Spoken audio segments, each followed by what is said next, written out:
राम राम मेरे प्यारे भक्तों। आज सुने श्री बृहस्पति बार कथा। एक समय की बात है कि भारतवर्ष में एक नृपति राज्य करता था। वह बड़ा प्रतापी और दानी था। वह नित्य प्रतिदिन मंदिर में दर्शन करने जाता था। वह ब्राह्मण और गुरु की सेवा किया करता था। उसके दरवाजे से कोई भी निराश होकर नहीं लौटता था। वह प्रत्येक गुरुवार को व्रत रखता एवं पूजन करता था। हर दिन गरीबों की सहायता करता था। परंतु यह सब बातें उसकी रानी को अच्छी ना लगती। वह ना व्रत करती और ना किसी को एक दमड़ी तक दान देती थी तथा राजा से भी ऐसा करने को मना किया करती थी। एक समय की बात है, राजा तो शिकार खेलने वन को गए थे। घर पर रानी और दासी थी। उस समय गुरु बृहस्पति एक साधु का रूप धारण कर राज्य के दरवाजे पर भिक्षा मांगने गए तथा भिक्षा मांगी तो रानी कहने लगी, हे साधु महाराज, मैं इस दान और पुण्य से तंग आ गई हूँ। मेरे से तो घर का कार्य ही समाप्त नहीं होता। इस कार्य के लिए तो मेरे पतिदेव ही बहुत है। अब आप इस प्रकार की कृपा करें कि सब धन नष्ट हो जाए तथा मैं आराम से रह सकूं। साधु बोला, हे देवी, तुम तो बड़ी विचित्र हो। संतान और धन से कोई दुखी नहीं होता, इसको सभी चाहते हैं। पापी भी पुत्र और धन की इच्छा करता है। अगर आपके पास धन अधिक है तो भूखे मनुष्यों को भोजन कराओ, प्याऊ लगवाओ, ब्राह्मणों को दान दो, धर्मशाला बनवाओ, तालाब, कुआं, बावड़ी, बाग बगीचों आदि का निर्माण करवाओ, निर्धन मनुष्यों की कुंवारी कन्याओं का विवाह कराओ और यज्ञ आदि कर्म करो। इस प्रकार के कर्मों से आपका कुल और आपका नाम परलोक में सार्थक होगा एवं स्वर्ग की प्राप्ति होगी। मगर रानी इन बातों से खुश ना हुई। वह बोली, हे साधु महाराज, महाराज, मुझे ऐसे धन की आवश्यकता नहीं जिसको और मनुष्यों को दान दूं तथा जिसको रखने उठाने में मेरा सारा समय ही बर्बाद हो। साधु ने कहा, हे देवी, तुम्हारी ऐसी ही इच्छा है तो ऐसा ही होगा।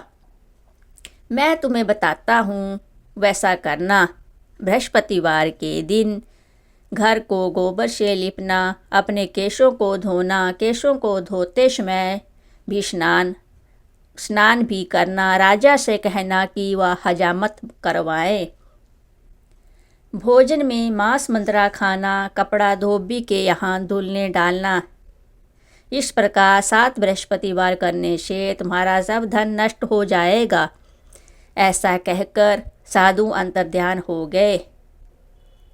रानी ने कहा, साधु के कहने के अनुसार वैसा ही किया।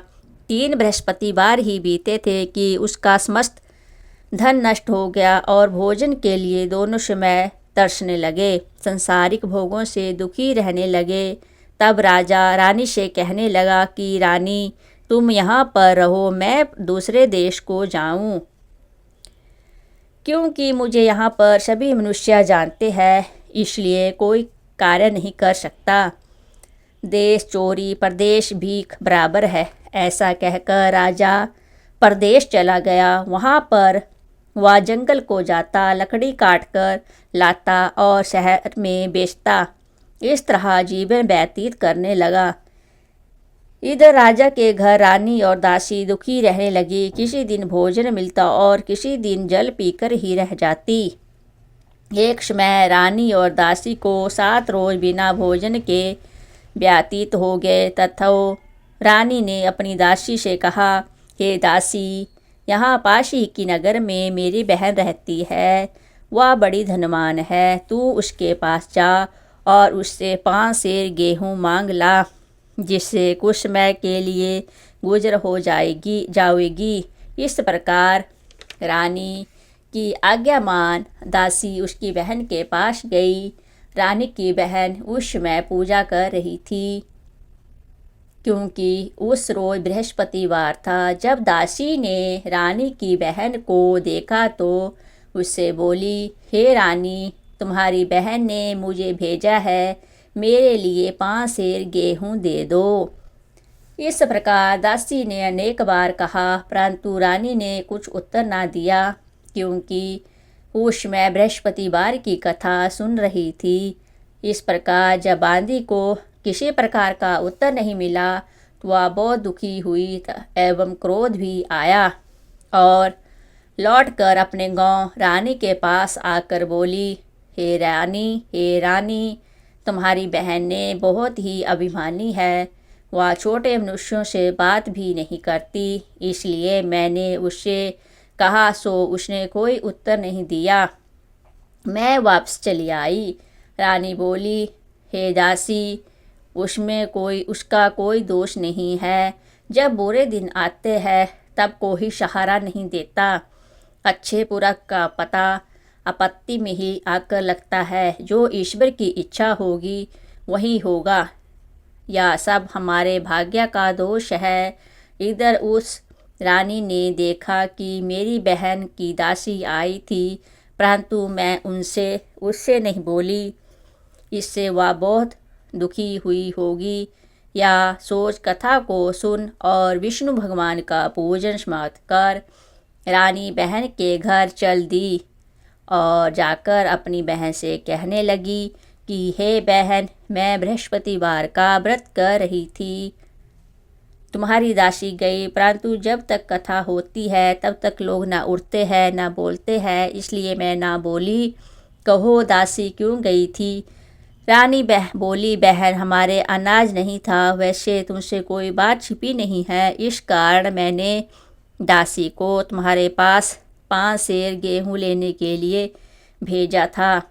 रानी बोली, बहन देखो, बृहस्पति भगवान सब मनोकामना पूर्ण करते हैं। देखो, शायद तुम्हारे घर में अनाज रखा हो। इस प्रकार जब रानी ने सुना तो घर के अंदर गई और वहाँ उसे गेहूं का घड़ा मिल गया। तब तो उस रानी और बांधी को बहुत खुशी हुई और दासी से कहने लगी, हे दासी, देखो, वैसे हमको अन्न नहीं मिलता तो हम रोज ही व्रत करते हैं। अगर इनसे व्रत की विधि और कथा पूछ ली जावे तो उससे हम भी किया करें। तब उस रानी ने अपनी बहन से पूछा कि हे बहन, बृहस्पतिवार के व्रत की कथा कैसे है तथा यह व्रत कैसे करना चाहिए? रानी की बहन ने कहा, गुरु के व्रत में चने की दाल, गुड़, मुनक्का से विष्णु भगवान के केले की जड़ का पूजन करें तथा दीपक जलावे, पीला भोजन करें तथा कहानी सुने। इस प्रकार करने से गुरु भगवान प्रसन्न होते हैं, अन्न पुत्र धन देते हैं, मनोकामना पूर्ण करते हैं। इस प्रकार रानी और दासी दोनों ने निश्चय किया कि बृहस्पति भगवान का पूजन जरूर करेंगे। 7 रोज बाद जब बृहस्पतिवार आया तो उन्होंने व्रत रखा। गुड़साल में जाकर चना गुड़ बीन लाई तथा उसकी दाल से केले की जड़ तथा विष्णु भगवान का पूजन किया। अब भोजन पीला कहाँ से आवे? बेचारी बड़ी दुखी हुई, परंतु उन्होंने व्रत किया था, इस कारण गुरु भगवान प्रसन्न थे। 2 थालों में सुंदर पीला भोजन लेकर आए और दासी को देकर बोले, यह तुम्हारे और रानी के लिए भोजन है, तुम दोनों करना। दासी भोजन पाकर बड़ी प्रसन्न हुई और रानी से बोली, रानी जी, भोजन कर लो। रानी को इस विषय में कुछ पता नहीं था, इसलिए वह दासी से बोली, तू ही भोजन कर, क्योंकि तू हमारी व्यर्थ में हंसी उड़ाती है। दासी बोली, एक महात्मा भोजन दे गया है। रानी कहने लगी, वह भोजन तेरे लिए दे गया है, तू ही भोजन कर। दासी ने कहा, वह महात्मा हम दोनों को 2 थालों में भोजन दे गया है। इसलिए हम और तुम दोनों ही साथ साथ भोजन करेंगे। इस प्रकार रानी और बांदी दोनों ने गुरु भगवान को नमस्कार कर भोजन आरंभ किया तथा वह प्रत्येक बृहस्पतिवार को गुरु भगवान का व्रत और विष्णु पूजन करने लगी। बृहस्पति भगवान की कृपा से फिर रानी और दासी के पास धन हो गया। रानी फिर उसी प्रकार आलस्य करने लगी। तब दासी बोली, देखो रानी, तुम पहले भी इस प्रकार आलस्य करती थी। तुम्हें धन रखने में कष्ट होता था, इसी कारण सब धन नष्ट हो गया। अब गुरु भगवान की कृपा से धन मिला है, तब फिर तुम्हें आलस्य होता है। बड़ी मुसीबतों के बाद हमने यह धन पाया है, इसलिए दान पुण्य करना चाहिए तथा भूखे मनुष्यों को भोजन कराओ, प्याओ, लगवाओ, ब्राह्मणों को दान दो, कुआं, तालाब, बावड़ी आदि का निर्माण करो, मंदिर पाठशाला बनवाकर दान करो, कुंवारी कन्याओं का विवाह करवाओ, धन को शुभ कर्मों में खर्च करो, जिससे तुम्हारे कुल का यश बढ़े तथा स्वर्ग प्राप्त हो और पितर प्रसन्न हो। तब रानी ने इसी प्रकार कर्म करना आरंभ किया तो काफ़ी यश फैलने लगा। एक दिन रानी और दासी विचार करने लगी, ना जाने राजा किस प्रकार से होंगे, उनकी कोई खबर नहीं। गुरु भगवान से प्रार्थना की और भगवान ने रात्रि में राजा को स्वप्न में कहा, हे राजा, उठ, तेरी रानी तुझको याद करती है, अपने देश को चलो। राजा प्रातःकाल उठा और विचार करने लगा, स्त्री जाति खाने और पहनने की संगनी होती है, पर भगवान की आज्ञा मानकर वह अपने नगर के लिए चलने को तैयार हुआ। इससे पूर्व जब राजा परदेश चला गया तो परदेश में दुखी रहने लगा। प्रतिदिन जंगल में से लकड़ी बीन कर लाता और उन्हें शहर में बेचकर अपने दुखी जीवन को बड़ी कठिनता से व्यतीत करता था। एक दिन राजा दुखी हो अपनी बातों को याद करके रोने लगा। तब उस जंगल में से बृहस्पति एक साधु का रूप धारण कर आ गए और राजा के पास आकर बोले, हे लकड़हारे, तुम इस सुनसान जंगल में किस चिंता में बैठे हो, मुझको बतलाओ। यह सुन राजा के नेत्रों में जल भर आया और साधु की वंदना कर बोला, हे भगवान, आप सब कुछ जानने वाले हो। इतना कह साधु को अपनी संपूर्ण कहानी बतला दी। महात्मा दयालु होते हैं। उससे बोले, हे राजा, तुम्हारी स्त्री ने बृहस्पति देव का अपराध किया था, जिस कारण तुम्हारी यह दशा हुई। अब तुम किसी प्रकार की चिंता मत करो, भगवान तुम्हें पहले से अधिक धनवान करेगा। देखो, तुम्हारी स्त्री ने भी गुरुवार का व्रत प्रारंभ कर दिया है और तुम मेरा कहा मानकर बृहस्पतिवार का व्रत करके चने की दाल गुड़ जल के लोटे में डालकर केले का पूजन करो। फिर कथा कहो और सुनो, भगवान तेरी सब मनोकामना को पूर्ण करेगा। साधु को प्रसन्न देख राजा बोला, हे प्रभु, मुझे लकड़ी बेचकर इतना पैसा नहीं मिलता जिससे भोजन करने के उपरांत कुछ बचा सकूं। मैंने रात्रि को अपनी रानी को व्याकुल देखा है, मेरे पास कुछ भी नहीं जिससे उसकी खबर मंगा सकूं और फिर कौन सी कहानी कहूं, यह मुझको कुछ मालूम नहीं। साधु ने कहा, हे राजा, तुम किसी बात की चिंता मत करो। बृहस्पतिवार के दिन तुम रोजाना की तरह लकड़ियां लेकर शहर को जाओ। तुमको रोज से दुगना धन प्राप्त होगा, जिससे तुम भली भांति भोजन कर लोगे तथा बृहस्पति की पूजा का सामान भी आ जाएगा। बृहस्पति की कहानी निम्न प्रकार से है। बृहस्पति देव की कहानी सुने। भक्तों, प्राचीन काल में एक ब्राह्मण था। वह बहुत निर्धन था। उसके कोई संतान नहीं थी। उसकी स्त्री बहुत मलिनता के साथ रहती थी। वह ना स्नान करती, किसी देवता का पूजन ना करती, प्रातःकाल उठते ही सर्वप्रथम भोजन करती, बाद में कोई कार्य करती। इससे ब्राह्मण देवता बड़े दुखी थे। बेचारे बहुत कुछ कहते थे किंतु उसका कोई परिणाम न निकला। भगवान की कृपा से ब्राह्मण की स्त्री के कन्या रूपी रत्न पैदा हुआ और वह कन्या अपने पिता के घर में बड़ी होने लगी। वह बालिका प्रातः स्नान करके विष्णु भगवान का जाप करने लगी, बृहस्पतिवार का व्रत करने लगी, अपने पूजा पाठ को समाप्त करके स्कूल को जाती तो अपनी मुट्ठी में जो भर के ले जाती पाठशाला जाने के मार्ग में डालती जाती। तब ये जौ स्वर्ण के हो जाते, लौटते समय उनको बीनकर घर ले आती थी। एक दिन वह बालिका सूप में उस सोने के जौ को फटकर साफ कर रही थी। उसके पिता ने देख लिया और कहा, हे बेटी, सोने के जौ को फटकने के लिए सोने का सूप होना चाहिए। दूसरे दिन गुरुवार था। इस कन्या ने व्रत रखा और बृहस्पतिवार से प्रार्थना करके कहा, हे प्रभु, यदि मैंने आपकी पूजा सच्चे मन से की हो तो मेरे लिए सोने का सूप दे दो। बृहस्पति देव ने उसकी प्रार्थना स्वीकार कर ली। रोजाना की तरह वह कन्या जौ फैलाती हुई जाने लगी। जब लौटकर जौ बीन रही थी तो बृहस्पति देव की कृपा से सोने का सूप मिला। उसे वह घर ले गई और उसे जौ साफ करने लगी, परंतु उसकी माँ का वही ढंग रहा। एक दिन की बात है, वह कन्या सोने के जौ सूप में जौ साफ कर रही थी। उस समय उस शहर का राजपुत्र वहाँ होकर निकला।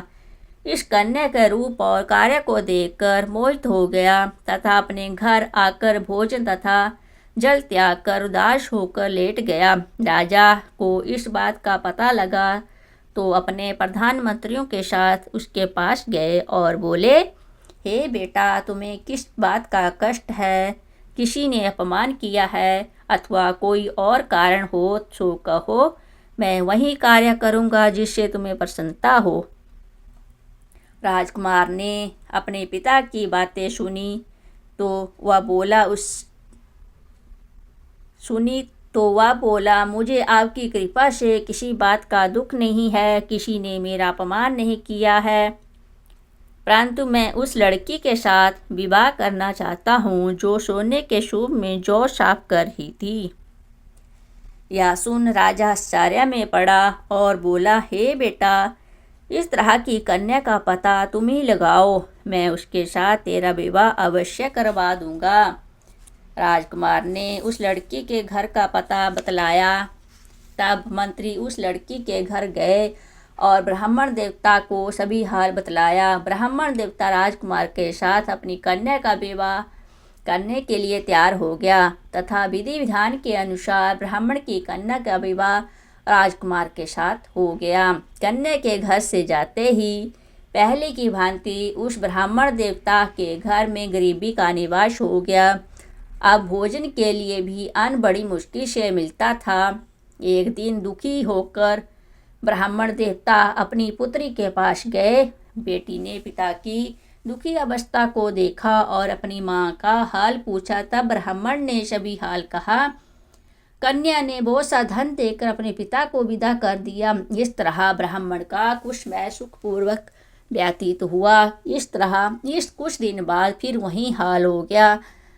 ब्राह्मण फिर अपनी कन्या के यहाँ गया और सारा हाल कहा तो लड़की बोली, हे पिताजी, आप माताजी को यहाँ लिवा लाओ, मैं उसे विधि विदा दूंगी जिससे गरीबी दूर हो जाए। वह ब्राह्मण देवता अपनी स्त्री को साथ लेकर पहुँचा तो वह कन्या अपनी माँ को समझाने लगी, माँ, तुम प्रातःकाल उठकर स्नान आदि करके विष्णु भगवान का पूजन करो तो तब दरिद्रता दूर हो जाएगी। परंतु उसकी माँ ने एक भी बात नहीं मानी और प्रातःकाल उठकर अपनी पुत्री के बच्चों को जूठन खा लिया। एक दिन उसकी पुत्री को बहुत गुस्सा आया और एक रात कोठरी से सभी सामान निकाल दिया और अपनी माँ को उसमें बंद कर दिया।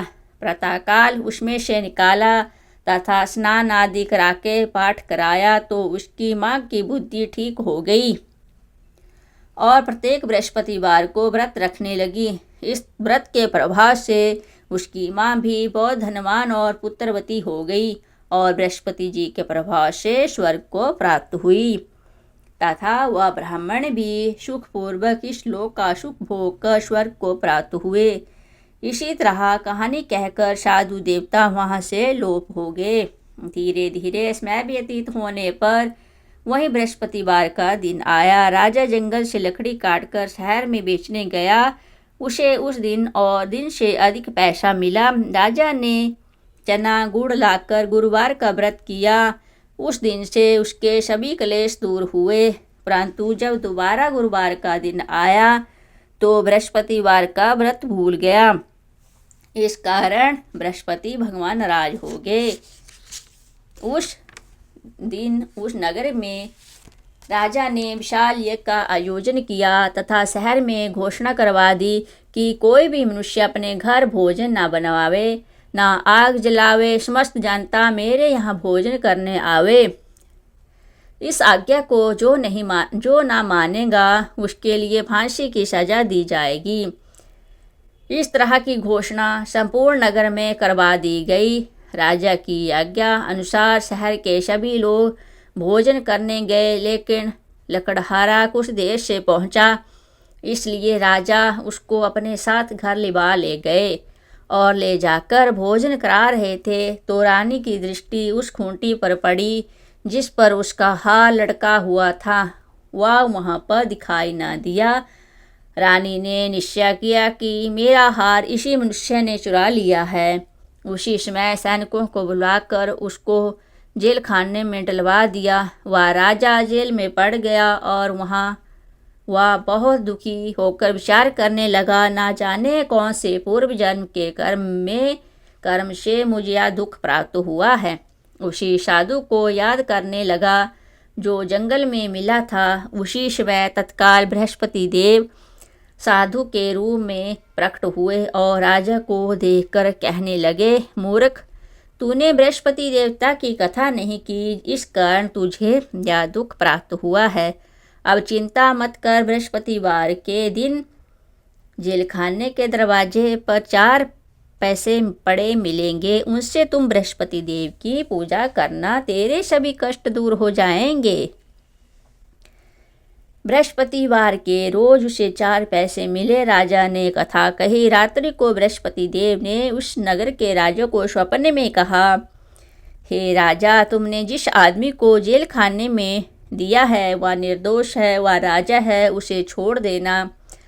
रानी का हार उसी खूंटी पर लटक रहा था। अगर तू ऐसा नहीं करेगा तो मैं तेरे राज्य को नष्ट कर दूंगा। इस तरह कहानी कह के स्वप्न को याद कर प्रातःकाल उठा और खूंटी पर हार टंगा देकर लकड़हारे को बुलाकर क्षमा मांगी तथा राजा को योग्य सुंदर वस्त्र आभूषण देकर विदा किया तथा प्रत्येक गुरुवार की आज्ञा अनुसार राजा अपने नगर को चल दिया। राजा जब नगर के निकट पहुंचा तो उसे बड़ा आश्चर्य हुआ। वहां पहले से अधिक बाग, तालाब, कुएं, बहुत सी धर्मशाला आदि बन गए थे। राजा ने पूछा, क्या किसका बाग? और तब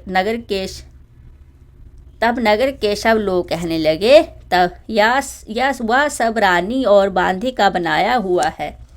तो राजा को आश्चर्य हुआ और गुस्सा भी आया। तब जब रानी ने खबर सुनी कि राजा आ रहे हैं तो उससे बांदी से कहा कि देख, राजा हमको कितनी बुरी हालत में छोड़ गए थे। वह हालात देखकर लौट न जाएं, इसलिए तू दरवाजे पर खड़ी हो जा। आज्ञा अनुसार दासी दरवाजे पर खड़ी हो गई और राजा आए तो उन्हें अपने साथ लिवा लाई। तब राजा ने क्रोध करके अपनी तलवार निकाली। पूछने लगा, यह बताओ कि यह धन तुम्हें कैसे प्राप्त हुआ है? तब उन्होंने कहा, हम सब बृहस्पति देव के प्रभाव से प्राप्त हुआ है। राजा ने निश्चय किया कि 7 दिन बाद तो बृहस्पति देव का पूजन करते हैं, परंतु मैं प्रतिदिन दिन में 3 बार कथा करा करूँगा तथा रोज व्रत किया करूँगा। तब हर समय राजा के दुपट्टे में चने की दाल बंधी रहती थी तथा दिन में 3 बार कहानी कहता। एक दिन राजा ने विचार किया कि चलो अपनी बहन के यहाँ हो आवे। इस तरह निश्चय कर राजा घोड़े पर सवार हो अपनी बहन के यहाँ चलने लगा। मार्ग में उसने देखा कुछ आदमी एक मुर्दे के लिए जा रहे थे। उन्हें रोककर राजा कहने लगा, अरे भाइयों, मेरी बृहस्पतिवार की कथा सुन लो। वो बोले, लो हमारा तो आदमी मर गया है, इसको अपनी कथा की पड़ी है। परंतु कुछ आदमी बोले, अच्छा कहो तुम, हम तुम्हारी कथा भी सुनेंगे। राजा ने दाल निकाली और कथा प्रारंभ कर दी। अभी कथा आदि हुई थी कि मुर्दा हिलने लगा और जब कथा समाप्त होगी तो राम राम कहकर वह मनुष्य खड़ा हो गया। आगे मार्ग में उसे एक किसान खेत में हल चलाता मिला। राजा ने उसे देखा, उससे बोला, अरे भैया, तुम मेरी बृहस्पतिवार की कथा सुन लो। किसान बोला, जब तक तेरी कथा सुनूंगा तब तक 4 हरिया जोत लूँगा। जा अपनी कथा किसी और को सुनाना। इस तरह राजा आगे चलने लगा। राजा के हटते ही बैल पछाड़ खाकर गिर गए तथा किसान के पेट में बड़े जोर से दर्द होने लगा।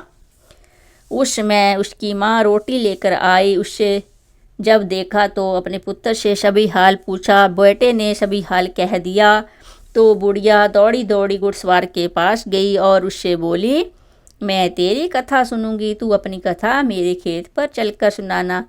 राजा ने बुढ़िया के खेत पर जाकर कथा कही, जिसको सुनते ही वह बैल खड़े हो गए तथा किसान के पेट का दर्द भी बंद हो गया। राजा अपनी बहन के घर पहुंच गया। बहन ने भाई की खूब मेहमानी की। दूसरे दिन प्रातः काल राजा जागा तो वह देखने लगा कि सब लोग भोजन कर रहे हैं। राजा ने अपनी बहन से कहा कि ऐसा कोई मनुष्य है जिसने भोजन ना किया हो, मेरी बृहस्पतिवार की कथा सुन लें। बहन बोली, हे भैया, यह देश ऐसा ही है। पहले यहाँ के लोग भोजन करते हैं, बाद में अन्य काम करते हैं। अगर कहो तो पड़ोस में देख आऊँ। वह ऐसा कहकर देखने चली गई, परंतु उसे कोई ऐसा व्यक्ति नहीं मिला जिसने भोजन ना किया हो। अतः वह एक कुम्हार के घर गई जिसका लड़का बीमार था। उसे मालूम हुआ कि उनके यहाँ 3 रोज से किसी ने भोजन नहीं किया है। रानी ने अपने भाई की कथा सुनने के लिए कुमार से कहा। वह तैयार हो गया। राजा ने कुमार के घर जाकर बृहस्पतिवार की कथा कही, जिसको उसका सुनकर उसका लड़का ठीक हो गया। अब तो राजा की प्रशंसा होने लगी। एक रोज राजा ने अपनी बहन से कहा कि हे बहन, हम अपने घर को जाएंगे, तुम भी तैयार हो जाओ। बहन ने अपनी सास से कहा। सास ने कहा, हाँ चली जा, परंतु अपने लड़कों को मत ले जाना, क्योंकि तेरे भाई के कोई औलाद नहीं है। बहन ने अपनी भाई से कहा, हे भैया, मैं तो चलूँगी, कोई बालक नहीं जाएगा। राजा बोला, जब बालक नहीं चलेगा तुम क्या करोगी? बड़े दुखी मन से राजा अपने नगर में लौट आया। राजा ने अपनी रानी से कहा, हम निरवंशी राजा है, हमारे भाग्य में औलाद का मुँह देखना नहीं लिखा है। रानी बोली, हे प्रभु, बृहस्पति देव ने हमें सब कुछ दिया है, हमें औलाद भी अवश्य देंगे। उसी रात को बृहस्पति देव ने राजा से स्वप्न में कहा, हे राजा, उठ, सभी सोच को त्याग दे, तेरी रानी गर्भ से है। राजा को यह बात सुनकर बड़ी खुशी हुई। 9वें महीने उसके गर्भ से एक सुंदर पुत्र पैदा हुआ। तब राजा बोला, हे रानी, स्त्री बिना भोजन के रह सकती है, बिना कहे नहीं रह सकती। जब मेरी बहन आवे तुम उससे कुछ मत कहना। रानी ने सुनकर हाँ कर दी। जब राजा की बहन ने यह शुभ समाचार सुना तो वह बहुत खुशी हुई तथा बधाई लेकर अपने भाई के यहाँ आई। तभी रानी ने कहा, घोड़ा चढ़कर नहीं आई, गधा चढ़कर चढ़ी आई। राजा की बहन बोली, भाभी, मैं इस प्रकार ना कहती तो तुम्हें औलाद कैसे मिलती? बृहस्पति देव ऐसे ही है, जैसी जिसके मन में कामनाएं हैं सभी को पूर्ण करते हैं। जो सद्भावना पूर्वक बृहस्पतिवार का व्रत करता है एवं कथा पढ़ता है, वह सुनता है और दूसरों को सुनाता है, बृहस्पति देव उसकी मनोकामनाएं पूर्ण करते हैं। भगवान बृहस्पति उसकी सदैव रक्षा करते हैं। संसार में सद्भावना से भगवान जी का पूजन व्रत सच्चे हृदय से जो करते हैं उनकी सभी मनोकामनाएं पूर्ण करते हैं। जैसी सच्ची भावना से रानी और राजा ने उसका गुणगान किया तो उसकी सभी इच्छाएं बृहस्पति देव ने पूर्ण की थी। इसलिए सबको कथा सुनने के बाद प्रसाद लेकर जाना चाहिए। हृदय से उनका मनन करते हुए जयकारा बोलना चाहिए। बोलो बृहस्पति देव की जय, विष्णु भगवान की जय। अब सुने मेरे प्यारे भक्तों बृहस्पति देव की आरती। ओम जय बृहस्पति देवा, स्वामी जय बृहस्पति देवा। छिन छिन भोग लगाऊं, छिन छिन भोग लगाऊं, कदली फल मेवा। ओम जय बृहस्पति देवा। तुम पूरण परमात्मा, तुम अंतर्यामी, स्वामी तुम अंतर्यामी। जगत पिता जगदीश्वर, जगत पिता जगदीश्वर, तुम सबके स्वामी। ओम जय बृहस्पति देवा। चरणामृत निज निर्मल, सब पातक हरता, स्वामी सब पातक हरता। सकल मनोरथ दायक, सकल मनोरथ दायक, कृपा करो भरता। जय बृहस्पति देवा। तन मन धन अर्पण कर जो जन शरण पड़े, स्वामी जो जन शरण पड़े। प्रभु प्रकट तब होकर आकर द्वार खड़े। ओम जय बृहस्पति देवा। दीन दयाल दयानिधि भगतन हितकारी, स्वामी भगतन हितकारी। पाप दोष सब हरित, पाप दोष सब हरित, भव बंधन हारी। ओम जय बृहस्पति देवा। सकल मनोरथ दायक, सब संस्यातारी, स्वामी संस्यातारी। विषय विकार मिटाओ, विषय विकार मिटाओ, संतन सुखकारी। ओम जय बृहस्पति देवा। जो कोई आरती तेरी प्रेम सहित गावे, स्वामी कोई प्रेम सहित गावे। जेठानंद नंद बंद सोने पावे। ओम जय बृहस्पति देवा। सब बोलो विष्णु भगवान की जय, बोलो बृहस्पति देव भगवान की जय। जय विष्णु भगवान की जय।